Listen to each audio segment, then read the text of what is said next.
Hey everyone. तो आज मैं आपके साथ एक new short fan fiction share करने वाली हूँ। तो ये कितने चैप्टर्स में कंप्लीट होगा मुझे भी नहीं पता, ये सिर्फ आप लोगों के लाइक्स एंड कमेंट्स पर डिपेंड करता है। तो चलिए फैन फिक्शन को मैं शुरू करती हूँ। फैन फिक्शन का नाम है वी मीट अगेन। तो चलिए हम इस फैन फिक्शन को शुरू कर देते हैं। तो सबसे पहले हमें दिखाया जाता है एक पार्टी हॉल का सीन। पार्टी हॉल के अंदर सभी लोग बातें कर रहे थे, काफ़ी लोग हैप्पी थे और एक पर्सन अपनी वाइफ के साथ खड़ा हुआ था। उसकी वाइफ उसकी ओर देखती है और बोलती है, आपको क्या लगता है हम सच में जो कर रहे हैं वांग जी उसे एक्सेप्ट कर लेगा?" दूसरी ओर मिस्टर लैन अपनी वाइफ की ओर यानी मैडम यू की ओर देखते हुए बोलते हैं कि हाँ, आज जो मैं करने वाला हूँ मुझे लगता है वांग जी उसे मना नहीं कर पाएगा। इतने लोगों के बीच में अपने डैड की बात को काटना बहुत ही बुरा होगा उसके लिए। एंड चिंता मत करो, हमारा बेटा मान ही जाएगा। और मैं कब से उसे बोल रहा हूँ शादी कर ले शादी कर ले, 35 ईयर का हो गया है वो। लेकिन हाँ, मजाल है जो वो किसी को पसंद कर ले अपने लिए। बिल्कुल भी नहीं, इतना हॉट अल्फा है लेकिन बिल्कुल भी किसी को पसंद नहीं करता है। हाँ, बैचलर है, इतना बड़ा बिजनेसमैन बन चुका है, हाँ सभी चीज़ें करता है, लेकिन हाँ शादी के नाम से ऐसे भागता है जैसे पता नहीं उसे किसी कीड़े ने काट लिया हो। सच में मुझे यकीन नहीं होता। उसके बड़े भाई को देखो, वो शादी कर चुका है, उसके बच्चे भी हैं। हाँ, लेकिन ये छोटा बेटा मेरा मेरा सर दर्द करके मानेगा। और अब मैं अपने क्यूट लिटिल भांजी के बस बेबी को देखना चाहता हूँ और मुझे बस अब यही करना है। देखो यू, मैं बहुत थक गया हूँ। आई मीन ई लाइन ई देखती हैं और बोलती है कि हाँ, लेकिन आप उसके गुस्से का टेम्पर जानते हैं ना, अगर उसे गुस्सा आ गया तो पता नहीं वो क्या करेगा। ये सुनने के बाद जो चिंग हैन जुन देखते हैं और बोलते हैं कि देखो प्लीज़ ऐसा मत करो। उसके गुस्से तो वैसे मुझे भी डर लगता है, बट देखो मैं चाहता हूँ कि वांग जी ना शादी कर ले। और चिंता मत करो, जो ओमेगा मैंने वांग जी के लिए चूज़ किया है ना वो बहुत ब्यूटीफुल है। वांग जी पक्का उसे पसंद कर लेगा। ये सुनकर जो लाइन ई थी वो देखती है और बोलती है कि आपको लगता है आपका बेटा ना आपके जितना ज़िद्दी है और वो मान जाएगा? मुझे नहीं लगता। ये सुनने के बाद चिंग हैन जुन देखते हैं और बोलते हैं, देखो ई मुझे डराओ मत। वांग जी का गुस्सा ना मुझे भी बहुत डेंजरस लगता है। मैं जो कर रहा हूँ ना मुझे खुद को डर लग रहा है। तुम्हें मेरी हिम्मत बढ़ानी चाहिए, तुम मेरी हिम्मत को तोड़ रही हो ई। ये सुनने के बाद मैडम लाइन देखती है और बोलती हैं कि हाँ, आप काम ही क्यों ऐसा करते हैं? एक बार आपको आपके बेटे से तो बात करनी चाहिए थी ना, लेकिन आप उससे बिल्कुल भी नहीं बात करी और ऐसे सच में उसकी इंगेजमेंट फिक्स कर दी। मुझे मुझे ना मुझे डर लग रहा है। एक काम करिए, आप संभालिए, मैं जा रही हूँ। ये बोलकर मैडम लाइन जाने लगती है, लेकिन तभी जो बोल सकते चिंग हैन जॉन थे वो बोलते हैं, ई ऐसे छोड़कर मत जाओ ना मुझे। देखो पूरी प्लानिंग हो चुकी है, प्लीज़ ऐसे मत करो। तभी जो बोल सकते हैं वांग जी का ब्रदर जो लान सिजन थे वो आते हैं और बोलते, डैड मॉम क्या हुआ आप दोनों को? ये सुनने के बाद जो चिंग हैन जुन थे वो देखते हैं और बोलते कि बेटा तुम्हें नहीं पता, हम लोगों ने वांग जी की वेडिंग तो फिक्स कर दी है और आज उसकी इंगेजमेंट है। एंड ये सुनने के बाद लान सिजन की आंखें बड़ी बड़ी हो जाती हैं एंड वो बोलते क्या कहा आपने डैड? आपने क्या किया? जरा दोबारा से बोलेंगे?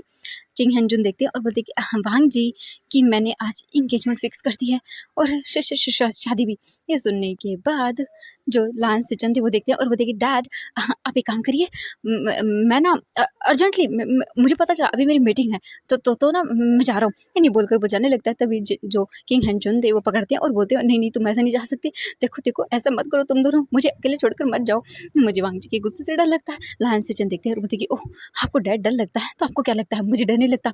भले ही मैं उसका बड़ा भाई हूँ, लेकिन जब वो गुस्सा होता है तब वो कुछ नहीं देखता और आपको पता है उसका गुस्सा कितने हाई लेवल पर चला जाता है। देखो डैड, मैं बिल्कुल नहीं करने वाला, प्लीज़ मैं जा रहा हूँ। एंड ये बोलकर वो जाने लगता है। तभी जो किंग हैंजू थे वो बोलते हैं, देखो सुनो तुम ऐसे मत जाओ मुझे छोड़कर अकेला। एंड जो बोलते हैं कि ई तुम, एंड वो पीछे मुड़कर देखते हैं और बोलते हैं कि हाँ ये कहाँ चली गई? मैडम जो ई थी वो तो इधर उधर बस देख रही थी कि वांग जी ना दिख जाए। एंड फिर वो सर्वेंट से पूछती है कि वांग जी कहाँ है? तो वो बोलती हैं कि सर तो अभी रूम में है, वो रेडी हो रही हैं। ये सुनने के बाद वो बोलती है कि हाँ हाँ अच्छा अच्छा है, मैं बस अब कोना ढूंढ लेती हूँ, किसी कोने में जाकर खड़ी हो जाऊँगी क्योंकि वांग जी का सामना करने की मेरी हिम्मत तो नहीं है। वहीं दूसरी तरफ हम लाहन सीजन को देखते हैं। लाहन सीजन तुरंत ही आते हैं और बोलते हैं, चिंग तुम्हें पता है क्या कर रहा है डैड ने? जो वैन किंग थी वो देखती है और बोलती है कि क्या हुआ, आप ऐसे क्यों रिएक्ट कर रहे हैं जैसे आपने कोई कड़वी करेला खा ली हो? ये सुनने के बाद लाहन सीजन देखते हैं और बोलते, वैन किंग तुम्हें नहीं पता, डैड ने वांग जी की वेडिंग फिक्स करवा दी। एंड ये सुनने के बाद वो बोलते कि ओह अच्छा, डैड ने वांग जी की एंगेजमेंट फिक्स किया। देखो हैं क्या कहा तुमने? लायन सेजन बोलती है, मैंने कहा आज वांग जी की एंगेजमेंट है जो कि डैड ने फिक्स की है। ये सुनने के बाद वैन किंग बोलती कि वो क्या कि मुझे है ना आज याद आया मेरी फ्रेंड का बर्थडे है, मुझे उसकी पार्टी में जाना है। एंड ये बोल कर वो जाने लगती है। लायन सेजन हाथ पकड़ते हैं और बोलते वैन किंग देखो ऐसे मुझे छोड़कर मत जाओ, देखो मुझे मुझे मत जाओ। ये सुनने के बाद वैन किंग बोलती कि बिल्कुल नहीं, देखो मैं नहीं रुकने वाली हूँ। तुम जानते हो वांग जी का गुस्सा मैं भी सामना नहीं कर सकती। वैन किंग जो है वो जाने लगती है। लायन सेजन बोलते नहीं तो तुम ऐसे छोड़ कर जा सकती, मुझे तुम्हें पता है वाइफ का काम होता है अपने हस्बैंड की रक्षा करना। वैन किंग बोलती कि हाँ होता है मैं जानती हूँ, लेकिन हस्बैंड का भी काम होता है वाइफ की रक्षा करना, तुम मेरी रक्षा करो ठीक है मैं जा रही हूँ। एंड ये बोलकर वो वहाँ से भाग जाती है और बस वो इधर से उधर छुपने लगती है। तभी एक क्यूट लिटिल सी गर्ल जो कि 5 साल की है वो आती है और बोलती डैड। एंड ये देखकर लायन सेजन बोलते हैं कि ओह माय क्यूट आइंग, कैसी हो तुम। आइंग बोलती है वांग जी अंकल कहाँ है, वो आई क्यों नहीं। ये सुनने के बाद लायन सेजन बोलती कि देखो माय क्यूट लिटिल डॉटर, तुम्हारे अंकल ना अभी आ रहे हैं, ओके मैं देख के आता हूँ कि वो कहाँ है, ठीक है तुम यहीं रहो, तुम मेरे फ्रेंड्स के साथ खेलो। इसके बाद जो आइंग थी वो चली जाती है वहाँ से। लाइन से चंद्र हाँ वो बोलते हैं मुझे भी कोई कोना ढूंढ लेना चाहिए। एंड ये बोलकर वो घूमने लगते हैं इधर से उधर ढूंढने के लिए कि बस उन्हें जगह मिल जाए बचने के लिए, क्योंकि बहुत बुरा हो जाएगा अगर वांग जी को पता चला तो। अब हम देखते हैं रूम का सीन। रूम पूरी तरह से ब्लू एंड वाइट कलर से डेकोरेटेड था। ये बोले कि जो वॉल्स थी वो ब्लू एंड वाइट कलर में थी एंड पूरा रूम भी उसी थीम में था। रूम बहुत ही क्लीन था, एकदम साफ़ सुथरा था और वाइब ऐसी आ रही थी कि भाई क्या ही बोले। हम देखते हैं एक पर्सन को जो कि मिरर के सामने खड़ा हुआ था। उसने ब्लैक आउटफिट पहना हुआ था और देखने में बहुत हैंडसम लग रहा था। ये कोई और नहीं लायन वांग जी है, लायन कॉर्पोरेशन का CEO और मोस्ट बैचलर भी। इससे कोई भी जो है ना अप्रोच नहीं कर सकता। वांग जी को बहुत सारी लड़कियों ने अप्रोच किया, बहुत सारे ओमेगास ने ट्राई किया, लेकिन वांग जी का किसी पर कोई ध्यान नहीं, क्योंकि वांग जी जब भी किसी से मिलता है तो उसे ऐसा लगता है कि जैसे वो पर्सन बहुत ही इरिटेटिंग है और इसीलिए कोई भी वांग जी को अप्रोच नहीं कर पाया। और दूसरा वांग जी का गुस्सा हाई लेवल का है। पूरी फैमिली वांग जी से बहुत प्यार करती है लेकिन उसके गुस्से भी डरती है। गुस्सा बहुत ज़्यादा हाई लेवल का है वांग जी का। वांग जी जब गुस्से में होता है तब वो क्या कर जाएगा उसे खुद को ही नहीं पाता है। इसीलिए जो वांग जी की फैमिली है वो चाहती है कि वांग जी शादी कर ले, हो सकता है उसकी ओमेगा हस्बैंड या फिर वाइफ आएगी तो वो वांग जी को संभाल पाएगी। और वांग जी की लाइफ में अगर कोई प्यार करने वाला आ जाएगा तो वांग जी का अपने गुस्से से भी बोल सकते हैं कंट्रोल होगा और इसीलिए बस वो चाहते हैं कि शादी हो जाए। लेकिन वांग जी किसी को भी पसंद नहीं करता आया। आज तक जितने भी उसकी फैमिली ने गर्ल्स या ओमेगा बॉयज़ को उसके लिए सेलेक्ट किया है वो सभी बिल्कुल ही बोल सकते चिपकू टाइप के होते हैं जो वांग जी को बिल्कुल पसंद नहीं आते और वांग जी उन्हें रिजेक्ट कर देता है।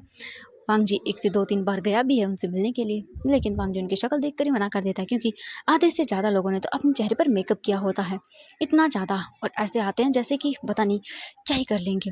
उनकी वो स्मेल ही वांग जी को इरिटेटिंग लगती है, पता नहीं क्यों। वांग जी को उनकी जो ओमेगा सेंट है वो बिल्कुल भी पसंद नहीं आती है। उसे जैसे मानो कि इरिटेशन होती है उनकी सेंट से। हम देखते हैं इसी पार्टी में एक बॉय को जो कि यहाँ पर ड्रिंक को सर्व कर रहा था एंड वो ड्रिंक को सर्व करते करते इधर उधर देखता है क्योंकि उसे अपने लिटिल क्यूट बेबी को ढूंढना था। जो बॉय था वो इधर उधर देखता रहता कि हाँ आयुन कहाँ चला गया आयुन।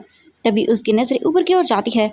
वो क्यूट लिटिल बॉय उसका सीढ़ियों के ऊपर चढ़ रहा था और ये देखते ही वो लड़का घबरा जाता है और बोलता हाँ हाँ आयुन नहीं ये गिर गया तो। एंड वो तुरंत ही उस ओर जाने लगता है। तभी एक पर्सन आता है और बोलता है कि एक्सक्यूज़ मी रुको एंड ये जाकर वाइन वहाँ पे सर्व करके आओ। वो बॉय देखते हैं और बोलते कि जी जी मैं अभी आता हूँ। एंड ये बोलकर वो जाने लगता है। तभी मैनेजर आता है और बोलता तुम कहाँ जा रहे हो वीइंग। एंड ये सुनने के बाद वीइंग पलट कर देखता है और बोलते जी जी सर वो 1 मिनट में अभी। तभी वो मैनेजर चिल्लाते हुए बोलता है यहाँ पर मेरी बेइज्जती मत करवाओ, मैंने तुम्हें सिर्फ पार्ट टाइम जॉब के लिए रखा है, अगर तुमने यहाँ पर तमाशा किया तो देख लेना मैं तुम्हारा क्या काम करूँगा। तो मैं अभी के अभी जॉब से निकालूंगा और आज की तुम्हारी पेमेंट भी नहीं दूंगा। ये सुनते ही वो जो बॉय है वो बोलता प्लीज़ सर ऐसा मत करिए प्लीज़ मेरा बेबी। लेकिन वो मैनेजर बोलता मैंने कहा जाओ। एंड तभी वो लड़का अपनी आइज़ को फिर से देखता है साइड में करके, तो वहाँ पर उसका बेबी आयुन नहीं था। फिर बोलता हाँ हाँ आयुन कहाँ चला गया, नहीं ऐसा नहीं हो सकता। एंड फिर वो तुरंत ही इधर उधर देखने लगता है। तभी मैनेजर बोलता है मैंने तुमसे क्या कहा। मैनेजर को देखकर विंग बोलते जी जी सर। एंड वो तुरंत ही जो उसके हाथ में वाइन का ग्लास था वो लेकर जाता है और उन सभी को देता है। अब हम देखते हैं उस क्यूट लिटिल बेबी बॉय को जो कि लगभग 2 साल का है और वो ऊपर चढ़ चुका था क्योंकि सीढ़ियाँ ज़्यादा बड़ी नहीं थी, लेकिन वहाँ साइड से वो चढ़ चुका था वहाँ पर और पार्टी नीचे थी। तो कोई भी उस बच्चे पर ध्यान नहीं देता, सभी लोग बस अपना अपना काम करते जा रहे थे। वीजिंग सोचता है अब मैं क्या करूं, कैसे ढूंढूं मेरी बेबी को। हाँ, उसे कुछ हो गया तो। वीजिंग सोचता है कि वो जल्दी से इन वाइन के ग्लास को सर्व करता है, उसके बाद वो अपनी बेबी को ढूंढेगा। और वीजिंग यही सोचकर तुरंत ही उन सभी वाइन के ग्लासों को देने लगता है। हम देखते हैं लैन वांग जी को। वांग जी तुरंत ही रेडी होकर अपने रूम से बाहर निकलता है और वो अपनी ड्रेस को देखता है और फिर उसके फेस पर एक कोल्ड लुक आता है एंड वो किसी की ओर नहीं देखता, बिना इधर उधर देखे सीधे नीचे और चला जाता है। जैसे ही लायन किरण जो है वो वांग जी के अंकल देखते हैं और बोलते वांग जी, वो तुरंत ही वांग जी के पास जाते हैं, देखते हैं और बोलते वाह वांग जी तुम तो बहुत ही अच्छे लग रहे हो। वांग जी बोलता हाँ अंकल ऑब्वियसली। एंड तभी वांग जी जो है वो बोलते कि अंकल डैड कहाँ हैं। ये सुनने के बाद लायन किरण बोलते कि तुम्हारे डैड अभी तो वो यहीं थे, कहाँ चले गए। एंड वो इधर उधर देखते हैं, तभी वांग जी की फियोंसे जिसका नाम ली शी है वो आती है और बोलती वांग जी। एंड वो आकर वांग जी के पास खड़ी हो जाती है। वांग जी देखता है और बोलता तो ली शी बोलती है कि वांग जी तुम्हें पता है एंड मैं सच में यकीन नहीं मान रही हूँ कि तुम रेडी हो गए ये सब करने के लिए। मैंने तो सोचा था कि तुम कभी मानोगे ही नहीं। वांग जी उसे कुछ समझ नहीं आता। एंड तभी जो बोल सकते हैं मिस्टर लान थे वो आते हैं और बोलते वांग जी बेटा तुम आ गए। वांग जी देखता और बोलते कि हाँ डैड क्या हुआ। लायन किरण जो है वो बोलते कि नहीं वांग जी कुछ भी नहीं हुआ। तभी मिस्टर लान भी बोलते कि हाँ बिल्कुल। एंड तभी वो बोलते कि तुम्हारी मदर एंड वो इधर उधर देखने लगते हैं।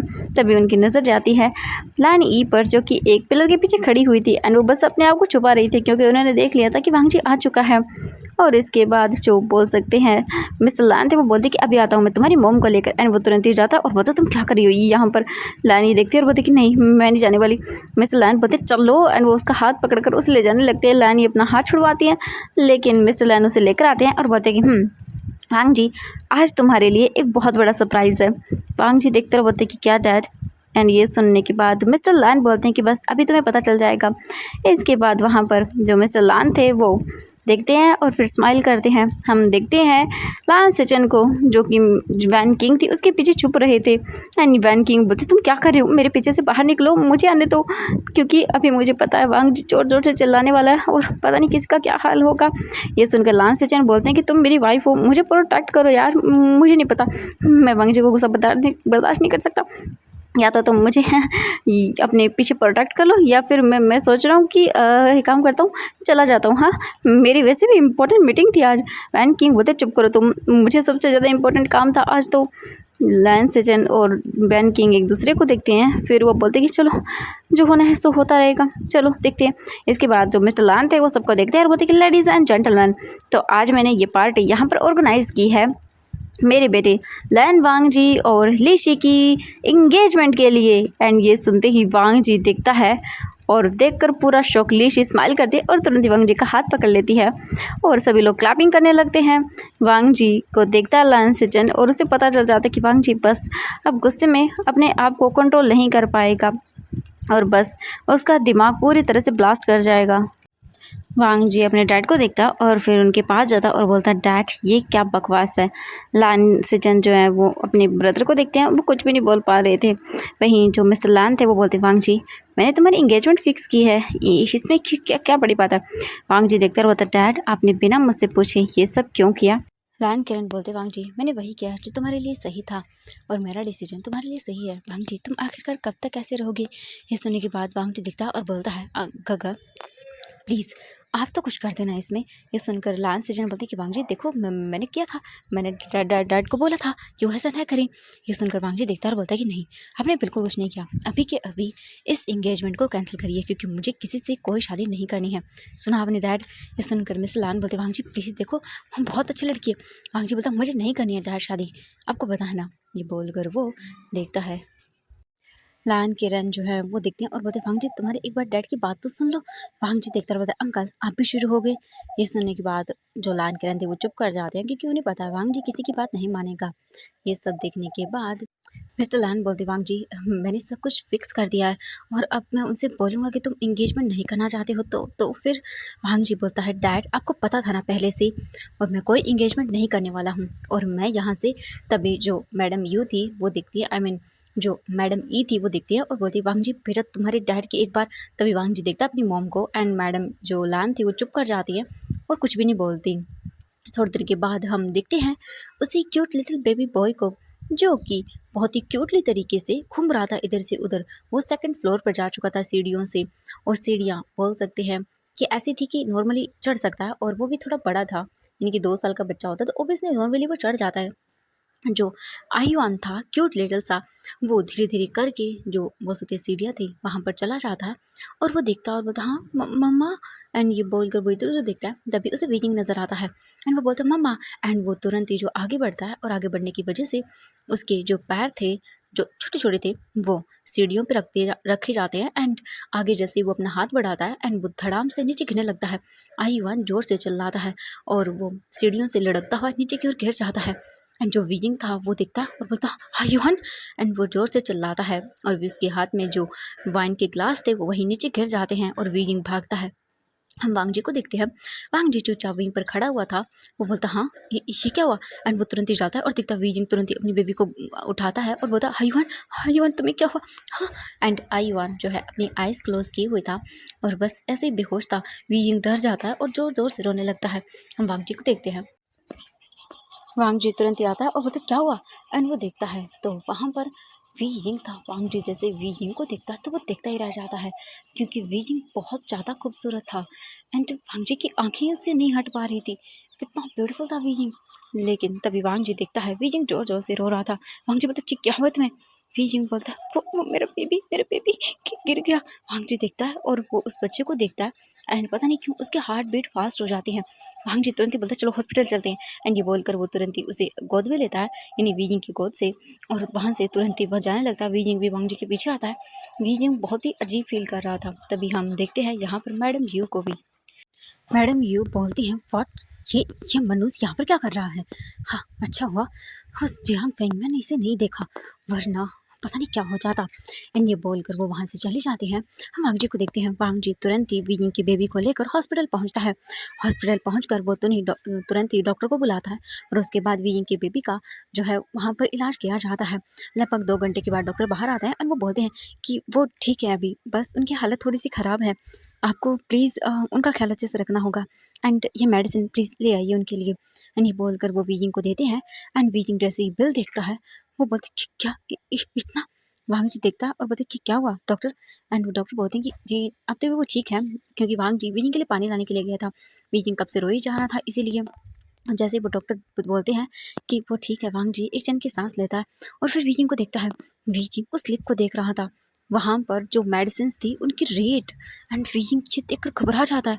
वांग जी आता है तुरंत और बोलते कि क्या हुआ। वीजिंग बोलता है कुछ कुछ भी नहीं, मैं मेडिसिन लिख कर आता हूँ, मैं क्या करूँगा।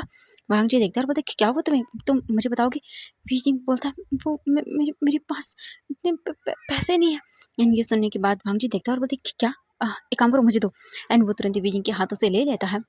और उसके बाद वो एक वार्ड बॉय को देखता है, उसे बुलाता है और बोलता है ये लो जाओ ये मेडिसिन लेकर आओ, एंड तुरंत ही वांग जी अपना कार्ड निकालता है और उसे दे देता है। वार्ड बॉय देखता है और बोलते जी सर, एंड वांग जी उसका पिन भी बता देता है। एंड तुरंत ही जो बोल सकते हैं वहाँ पर वार्ड बॉय था वो चला जाता है। उस स्लिप को लेकर वीजिंग देखता है और बोलता थैंक यू सो मच, आपने मेरी हेल्प की मेरे बेबी को बचाने के लिए, thank you so much. And ये बोलकर वो देखता है, वांग जी बोलता है इट्स ओके। डॉक्टर को देखता है वांग जी और बोलता है कि उसे होश कब तक आ जाएगा। ये सुनकर वो डॉक्टर देखता है और बोलता है कि सर आई थिंक उन्हें थोड़ी देर के बाद होश आ जाएगा, प्लीज़ बच्चा जो है ना वो काफ़ी ऊपर से गिरा है, बट मैं तो शुक्रगुजार हूँ कि वो बच गया। ये सुनकर वीजिंग देखता है और उसे बहुत ही बुरा लगता है। वीजिंग अपने आप को कर्ज कर रहा था कि कैसी मदर है वो, कैसी एक ओमेगा मदर है जो अपने बच्चे तो को प्रोटेक्ट नहीं कर पा रहा है। वीजिंग को उसके दिल में जैसे पेन हो रहा था बहुत बुरी तरह से। वीजिंग इस पेन को बियर नहीं कर पा रहा था, उसे हर्ट हो रहा था। वीजिंग चुपचाप करके वहीं बैठ जाता है और रोता रहता है। वीजिंग के पास कोई ऑप्शन नहीं था। वीजिंग बस सोचने लगता कि वो क्या करेगा। एंड थोड़ी ही देर के बाद जो बोल सकते वार्ड बॉय था वो मेडिसिन वगैरह लेकर आ जाता है, एंड वांग जी तुरंत ले जाकर वो मेडिसिन डॉक्टर को देता है। डॉक्टर बोलता है जी सर, एंड इसके बाद तुरंत ही वो बोल सकते हैं उसकी ट्रीट किया जाता है, मेडिसिन वगैरह रख दी जाती है। बहुत ही हाई क्वालिटी की मेडिसिन थी जिन पर काफ़ी चार्ज हुआ था। वांग जी को फिर वो कार्ड दे देता है। वांग जी बोलता है कि तुम यहीं रुको, ठीक है, तुम अंदर जाओ, वेट करो। वी जिंग तुरंत ही जो है रूम में जाता है एंड जो रूम था वो काफ़ी अच्छा था, लग्जूरियस टाइप का था। वी जिंग तुरंत ही जाता है और बैठ जाता है एंड उसके बाद वो अपने बेबी को देखने लगता है। आयुआन के सर पर चोट लगी हुई थी, उसके घुटनों पर भी चोट थी एंड उसके हाथों पर भी निशान बन गए थे रेड रेड। वी जिंग दिखता है और उसे बहुत बुरा लगता है। वी जिंग बोलता है, आई एम सॉरी बेबी, मुझे मुझे माफ़ कर दो, तुम्हारी मम्मा बहुत बुरी है, वो तुम्हारा ख्याल तक नहीं रख पाती। आई एम सॉरी बेबी, मुझे माफ़ कर दो। एंड ये बोलकर वीजिंग रोने लगता है। थोड़ी देर के बाद वांग जी वापस आ जाता है और वो वीजिंग को देखता है, वो कुछ खाने के लिए चीज़ लेकर आया था। वीजिंग देखता है और बोलता है, थैंक यू सो मच आपका, आपने मेरी हेल्प की मेरे बेबी को बचाने में। वांग जी देखता है और बोलता है, इट्स ओके, कोई बात नहीं है। एंड फिर वो वीजिंग को देखने के बाद बोलता है कि एक काम करो, तुम कुछ खा लो, मुझे लगता है तुमने कुछ खाया भी नहीं है। वीजिंग बोलता है, नहीं मुझे नहीं खाना। वांग जी बोलता है, देखो प्लीज़ खा लो कुछ, मुझे नहीं लग रहा कि तुमने कुछ खाया होगा। एंड ये बोल कर वांग जी देता है। वीजिंग फिर ले लेता है जूस की बॉटल एंड उसमें से पानी जो जूस था वो पीने लगता है। वांग जी देख रहा था वीजिंग को एंड पता नहीं क्यों वांग जी जो है ना वो वीजिंग को देखने के बाद ऐसा फील करता कि जैसे इसकी ये स्मेल उसने पहले भी कहीं फील की है एंड उसे बहुत डिफरेंट लग रहा था। वांग जी जो है वो काफ़ी देर तक ऐसे ही देखता रहता वीजिंग को। तभी जो आयुआन था वो स्लोली स्लोली अपनी आइज ओपन करता है एंड ये देखकर तुरंत ही वीजिंग बोलता है, आयुआन बेबी, एंड वो उसे चेक करने लगता है। आयुआन आइज ओपन करके देखता है और बोलता है कि हाँ मम्मा। एंड ये बोलकर आयुआन देखता है, आयुआन के फेस पर पेनफुल एक्सप्रेशन थे। यह देखकर वीजिंग का दिल टूट जाता है, उसे बहुत दुख होता है। वीजिंग देखता है और बोलता है, बेबी बेबी तुम ठीक हो ना। आयुआन बोलता, मम्मा मुझे मुझे चोट लग गई, ये देखो। वीजिंग देखता है और बोलता, हाँ इट्स ओके माय बेबी, तुम ठीक हो जाओगे जल्दी ही। हाँ हम तुम्हें मेडिसिन देंगे, तुम ठीक हो जाओगे, रोना बंद करो। क्योंकि आयुआन के आइज के कॉर्नर से आंसू बह रहे थे और ये चीज़ वीजिंग को और भी हर्ट फील करा रही थी। वांग जी देख रहा था उन दोनों का और वांग जी देखते देखते पता नहीं क्यों उसे अजीब लगता। वांग जी जो है वो बोलता है कि मैं भी आता हूँ। इसके बाद वीजिंग चला जाता है वहाँ से। वांग जी चला जाता है, वांग जी बाहर आता है और बाहर आकर खड़ा हो जाता है और बोलता है, ये मुझे अजीब क्यों फील हो रहा है, मेरे दिल में अजीब सी बेचैनी हो रही है कि ऐसा क्यों हो रहा है मुझे। ऐसे लगा जैसे मैं उसे जानता हूँ, पर क्यों क्यों ऐसा लगा। वांग जी जो है वो कुछ देर वहीं पर वेट करता है एंड थोड़ी देर के बाद डॉक्टर आते हैं एंड फिर वो आयुआन को चेक करते हैं। वांग जी फिर से अंदर आता है और वहीं बैठ जाता है सोफे पर और देखने लगता है। थोड़ी ही देर के बाद डॉक्टर चेक करके चले जाते हैं और फिर वांग जी जो है वो वीजिंग को देखता है और फिर वीजिंग के पास आता है और बोलता है, तुम ठीक हो। वीजिंग देखता है और बोलता, हाँ मैं ठीक हूँ, थैंक यू सो मच, आपने मेरी इतनी हेल्प की। वांग जी बोलता, ठीक है कोई बात नहीं। एंड इसके बाद वांग जी बोलता है कि देखो बहुत रात हो गई है तो क्या मैं यहीं पर रुकूं। वीजिंग बोलता, नहीं इसकी कोई ज़रूरत नहीं है, आप जा सकती हैं, आपने मेरी इतनी हेल्प की इसके लिए thank you so much. And इसके बाद वांग जी जो है वो बोलता, ठीक है। एंड वांग जी चला जाता है लेकिन वांग जी जाते टाइम फिर से वीजिंग को देखता है और वो बस उसे देखकर वापस चला जाता है। वीजिंग फिर आयुआन को देखता है और बोलता है, मेरे बच्चा।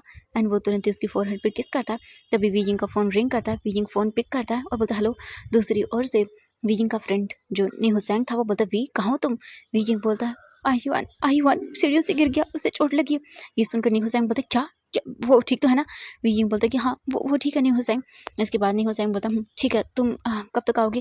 वीजिंग बोलता है, अभी तो डॉक्टर ने बोला कि उसे यहीं पर रखना होगा, मैं शायद मॉर्निंग को आ पाऊँगा।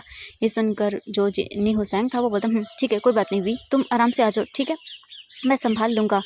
वीजिंग बोलता, thank you so much. And इसके तुरंत ही बाद वीजिंग फ़ोन रख देता है। वीजिंग आयुआन को देखता है और फिर वो वहीं उसके पास ही बैठा रहता है कुर्सी पर और बस आयुआन को देखता रहता है।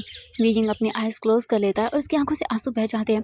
वीजिंग जो है वो अपने मन में बोलता है, क्यों क्यों हुआ मेरे साथ ये, मैंने क्या गलती की थी, क्यों मेरे साथ ही अक्सर ऐसा क्यों होता है। नहीं, मुझे मुझे ऐसे हार नहीं माननी है, मुझे अपने बेबी का ख्याल रखना होगा।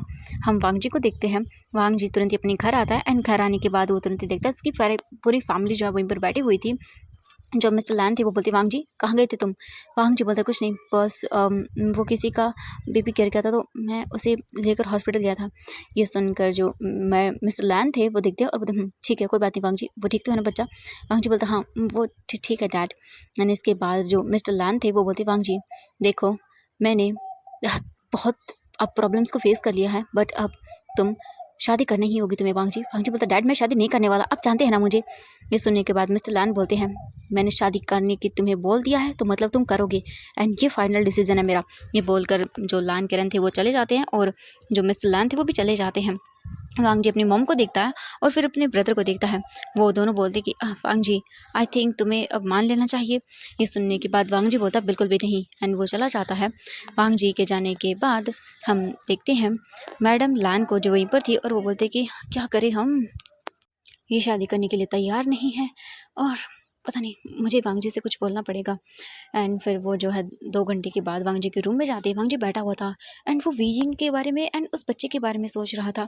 वांग जी जो है बस उसी के बारे में सोच रहा था। तभी वांग जी अपना फ़ोन निकालता है और तुरंत ही वो उसके बारे में इन्फॉर्मेशन निकालने के लिए बोल देता है। एंड इसके बाद वांग जी के जो रूम था उसके बाहर नॉक होता है। वांग जी तुरंत ही जाता है और डोर ओपन करता है, तो वहाँ पर मैडम लैन थी। वांग जी बोलता मॉम आप, एंड इसके बाद वो उन्हें अंदर आने के लिए बोल देता है। मैडम लैन अंदर आती हैं, वांग जी के साथ वो उसके बेड पर बैठती हैं और बोलती हैं बेटा वांग जी। वांग जी देखते बोलते तो मैडम लैन बोलती वांग जी, आई थिंक अब तुम्हें शादी कर लेनी चाहिए। वांग जी बोलता है मॉम लेकिन, तो मैडम लैन बोलती वांग जी प्लीज़, तुम जानते हो ना तुम्हारे डैड को हम स्ट्रेस नहीं दे सकते हैं, तुम जानते हो उनकी प्रॉब्लम। एंड ये सुनने के बाद वांग जी जो है वो कुछ भी नहीं बोलता और फिर वो अपनी आइज़ बंद करता है और बोलता है कि ठीक है, मैं कर लूँगा। एंड ये सुनने के बाद मैडम लैन बोलती क्या सच में तुम करोगे? वांग जी बोलती कि हाँ कर लूँगा मैं। एंड इसके तुरंत ही बाद जो मैडम लैन थी वो खुश हो जाती है और बोलती है तुम्हारे डैड ये जानकर बहुत खुश होंगे वांग जी। वांग जी बोलते क्यों नहीं, वो तो खुश होंगे ही। एंड ये बोलकर वांग जी दिखता है तो मैडम लैन कुछ भी नहीं बोलती एंड तुरंत ही जो है वो चली जाती है वहाँ से, ये बोल कर कि ये बहुत अच्छा डिसीजन है उसका। एंड वांग जी देखता है और बोलता है क्या सच में? बिल्कुल भी नहीं, मुझे शादी नहीं करनी। एंड वांग जी सो जाता है। अब हमें नेक्स्ट मॉर्निंग का सीन दिखाया जाता है। वांग जी उठता है, उठकर वो अच्छे से रेडी होता है और वो तुरंत ही निकल जाता है। जो वांग जी की मॉम थी वो वहीं पर थी एंड वो जैसे ही देखती हैं और बोलती हाँ वांग जी बेटा इतनी मॉर्निंग को कहाँ जा रहे हो, तुम्हारे ऑफिस का टाइम तो नहीं हुआ है? वांग जी बोलता है कि कुछ नहीं, मैं हॉस्पिटल जा रहा हूँ, कुछ काम है मुझे। ये सुनकर वो कुछ भी नहीं बोलती एंड वांग जी चला जाता है वहाँ से। हम वीजिंग को देखते हैं। वीजिंग जो है वो बस तुरंत ही वहाँ पर बोल सकते हैं बैठा हुआ था एंड अपनी बेबी को देख रहा था। एंड वीजिंग के हाथों में जो बोल सकते हैं यहाँ का बिल था वो था। एंड वीजिंग बिल देखता है और उसका दिमाग ख़राब हो जाता है। वीजिंग इतना बिल अगर पूरे साल भी काम करेगा तो भी पे नहीं कर पाएगा, क्योंकि इस रूम का चार्ज ही 1 लाख रुपए था। एंड वीजिंग का सर घूम रहा था ये देखकर, एक रात का इतना, और ये रूम बहुत ही लग्जूरियस था। वीजिंग को समझ नहीं आ रहा था कि वो क्या करे। वीजिंग के हाथ में बस वो बिल था और वीजिंग बैठा हुआ था। हम देखते हैं वांग जी को, वांग जी अपनी कार में था और बस वो अपने हाथ में वीजिंग की फाइल लिए हुए था। वांग जी सब चीज़ रीड करता और बोलता कि ओह, तो ये जियांग फैमिली से है, बट इसकी फैमिली मेम्बर्स तो कोई आए नहीं। तभी वांग जी जो है वो और चीज़ें रीड करता है वीजिंग के बारे में एंड वो समझ आता है और बोलता ओह, तो ये सिंगल मदर है, बट इसके बेबी के फादर के बारे में नहीं लिखा हुआ, ये कैसे हो सकता है? वांग जी देखता है और बोलता है कि ओह, तो ये 1 साल के लिए गायब हो गया था, देन वापस आया है सिर्फ 5 महीने पहले ही। काफ़ी इंटरेस्टिंग है, बट मुझे अजीब क्यों लग रहा है, जैसे कुछ तो मिसिंग है। लेकिन वांग जी जो है फाइल को रख देता है साइड में और वो तुरंत ही हॉस्पिटल जाता है। हॉस्पिटल जाकर वांग जी जो है डोर पर नॉक करता है। वीजिंग डोर की ओर देखता है और वांग जी अंदर आता है और बोलता है तुम ठीक हो? वीजिंग दिखता है और तुरंत ही उस बिल को साइड में रख देता है। एंड इसके बाद वीजिंग बोलता है हाँ मैं ठीक हूँ। एंड वांग जी देखता है आई युआन को, जो बेड पर लेटा हुआ था एंड बस वो अपनी मॉम को देख रहा था और स्माइल कर रहा था। वांग जी तुरंत ही आता है और बोलता है क्यूट लिटिल बेबी कैसे हो तुम? एंड आई युआन जैसे वांग जी को देखता है और बोलता हाँ मम्मा, ये कौन है? प्रीति अंकल। ये सुनने के बाद बीजिंग देखता है और बोलता है बेबी आह, ये तो तुम्हारे। वांग जी देखता है और बोलता है कि मैं तुम्हारा डैड हूँ। एंड ये सुनते ही बीजिंग बड़ी बड़ी आंखें करके देखता है और वांग जी जो है वो दिखता है बीजिंग को और स्माइल करता है। बीजिंग जो है वो दिखता है वांग जी को और बोलते ये आप क्या बोल रहे हैं? वांग जी जो है वो इग्नोर करता है बीजिंग को और देखता है आई युआन को और तुरंत ही आई युआन की चिक्स को सहलाता है और फिर देखता है और बोलता है तुम बहुत क्यूट हो। एंड आई युआन जो है वो बोलता है डैडी आप मेरे मेरे मेरे फादर हो? ये सुनने के बाद वांग जी बोलता बिल्कुल। एंड वो दिखता है वीजी को समझ नहीं आ रहा था कि आखिरकार ये पर्सन क्या कर रहा है। हाँ, इसका दिमाग खराब हो गया। अब हमें थोड़ी देर के बाद का सीन दिखाया जाता है। वीजिंग बैठा हुआ था एंड वांग जी जो है वो वीजिंग से कुछ भी नहीं बोल रहा था, एक शब्द तक नहीं बोला था, बस वो आयुआन के साथ खेल रहा था। एंड उसे आयुआन के साथ खेलने में बहुत मज़ा आ रहा था। तभी डोर पर नॉक होता है और नर्स अंदर आती है और बोल सर क्या आपने पे कर दिया बिल? एंड ये बोलकर वो वीजिंग को दिखती है। वीजिंग ये देखते ही डर जाता है और बोलता मैं वो पे कर दूंगा। वांग जी देखता है वीजिंग को और फिर वो बोलता है कि रुको। एंड तुरंत ही वांग जी जो है अपना कार्ड निकालता है और उस नर्स को देता है और बोलता है जितना अमाउंट आपके बिल का सारे जितने भी चीज़ों का हुआ है वो तुरंत ही करो और मुझे वापस से ये ला कर दे दो। ये सुनने के बाद वीजिंग दिखता है और बोलता आप मत करिए, मैं दे दूँगा। वांग जी जो है वो वीजिंग की बातों को इग्नोर करता है और उसके तुरंत ही बाद वो दिखता है और बोलता है मुझे डिस्चार्ज पेपर भी थोड़ी देर में चाहिए। एंड इसके बाद तुरंत ही जो है वो नर्स वहाँ से चली जाती है। आयुआन सो चुका था, मेडिसिन का असर था उस पर। वीजिंग जो है वो देखता है वांग जी को और फिर बोलता है सर मुझे मुझे आपसे कुछ बात करनी है। वांग जी दिखता है और बोलता है ठीक है। एंड इसके तुरंत ही बाद जो वीजिंग था वो वांग जी के साथ बाहर आता है। वीजिंग दिखता है और बोलता है ये क्या बोला आपने मेरे बच्चे से, आप उसके डैड हैं कि क्या बकवास है ये सब। वांग जी दिखता है और बोलता है कि देखो मेरे पास तुम्हारे लिए एक ऑफ़र है, बहुत अच्छा है। वीजिंग बोलता है कि क्या बकवास है आपकी, हाँ आपने मेरी हेल्प की है, मैंने आपको थैंक यू बोला, बट ये सब क्या बकवास है। वांग जी दिखता है और बोलता है कि देखो तभी वो नर्स आती है और बोलती है सर डॉक्यूमेंट्स रेडी हैं एंड आपका कार्ड। वांग जी ले लेता है और बोलता है ठीक है। वांग जी तुरंत ही उस फाइल को लेता है और उसे ओपन करता है और फिर सभी चीज़ें देखता है और उस पर सिग्नेचर करता है और बोलता है ठीक है। एंड वो एक फाइल दे देता है और दूसरी अपने पास ही रखता है क्योंकि वो आईओन के डिस्चार्ज पेपर्स थे एंड कुछ फाइल्स होते हैं जो सिग्नेचर वगैरह करना पड़ता है ना डॉक्यूमेंट पे, तो वो। और इसके बाद वांग जी देखता है और बोलता है कि ठीक है, मुझे लगता है कि हमें कहीं दूर जाकर बात करनी चाहिए। वीजिंग देखता है, बोलता है क्या बात करनी है आपको मुझसे। वांग जी बोलता है चलो। एंड इसके बाद वांग जी तुरंत ही वीजिंग के साथ चला जाता है। हांग जी वीजिंग को लेकर एक रूम में आता है जो कि वहीं पे था पास में ही। एंड वहाँ पर कोई नहीं था। वांग जी दिखता है और बोलता है कि देखो मैं चाहता हूँ कि तुम मुझसे शादी कर लो, मेरी ओमेगा बन जाओ। एंड ये सुनकर वीजिंग बड़ी बड़ी आंखें करके देखता है और बोलता है क्या मतलब है आपका, क्या बकवास कर रहे हैं आप जानते भी हैं क्या बोल रहे हैं। वांग जी बोलता है कि मैं अच्छे से जानता हूँ कि मैं क्या बोल रहा हूँ, बस तुम्हें मुझसे शादी करनी होगी और उसके बाद तुम्हें हर वो चीज़ मिलेगी जो तुम चाहिए। वीजिंग बोलता है मैं ऐसा नहीं कर सकता हूँ, आपने मेरी हेल्प की तो आप ये क्या बोल रहे हैं। वांग जी बोलता है कि तुम्हारी हेल्प की है, वैसे भी मैंने देखो कितने पैसे तुम्हें दिए। ये बोलकर वांग जी फाइल करता है। वांग जी तुरंत ही जो है वो वीजिंग को फाइल देता है। वीजिंग फाइल ले लेता है एंड देखता है तो वहाँ पर पूरे 2 लाख था, मतलब इन सब चीज़ों का। वीजिंग बोलता है 2 लाख। वांग जी बोलता या तुम मुझसे शादी करो या फिर पूरे 1 घंटे के अंदर मुझे मेरे पैसे वापस करो। वीजिंग बोलते ये क्या बोल रहे हैं, मैंने कहा ना मेरे पास पैसे नहीं है, अगर मेरे पास पैसे होते तो मैं कभी ऐसा नहीं करने देता आपको। वांग जी बोलता है कि वैसे देखो मैं तुम्हारे लिए ऑफर दे रहा हूँ, तुम्हें कुछ भी मुझे पे नहीं करना पड़ेगा, बस तुम्हें मुझसे शादी करनी होगी, मेरे साथ मेरे घर पर रहना होगा, मेरा ऐसा ओमेगा पार्टनर बन के। वीजिंग बोलता है आपका सच में दिमाग खराब है ना। वांग जी बोलता है कि नहीं मेरा दिमाग खराब नहीं है, बस मैं तुमसे जो बोल रहा हूँ वो कर लो। देखो हम बस एज ए पार्टनर के तौर पर रहेंगे, बट हमारा कोई ऐसा रिलेशनशिप नहीं होगा। मेरी फैमिली मुझे फोर्स कर रही है बार बार शादी करने के लिए और फिलहाल मैं शादी नहीं करना चाहता क्योंकि मुझे किसी में इंटरेस्ट नहीं है, तो इसीलिए मैं चाहता हूँ कि तुम मुझसे शादी कर लो। वीजिंग बोलता वांग जी बोलता है सोच लो, मैं तुम्हें सोचने के लिए एक पूरा दिन दे रहा हूँ। ठीक है, शाम को डिस्चार्ज हो जाएगा और मैं तुम्हें लेने के लिए भी आ जाऊँगा और उसके बाद मैं तुम्हें लेकर सीधा या तो अपने घर जाऊंगा या फिर तुम मेरे 2 लाख रेडी रखना। एंड ये बोलकर वांग जी तुरंत ही चला जाता है वहाँ से वो पेपर लेकर। एंड वांग जी तुरंत ही वहाँ पर एक गार्ड को अपॉइंट करके जाता है कि वीजिंग वहाँ से कहीं जा ना पाए। हम वीजिंग को देखते हैं, वीजिंग नीचे फ्लोर पर बैठ जाता है और रोने लगता है, बोलता है ये क्या हो रहा है मेरी लाइफ के साथ, वो इंसान कैसे कर सकता है मेरे साथ ऐसा, नहीं मैं नहीं कर सकता ये सब, नहीं बिल्कुल भी नहीं।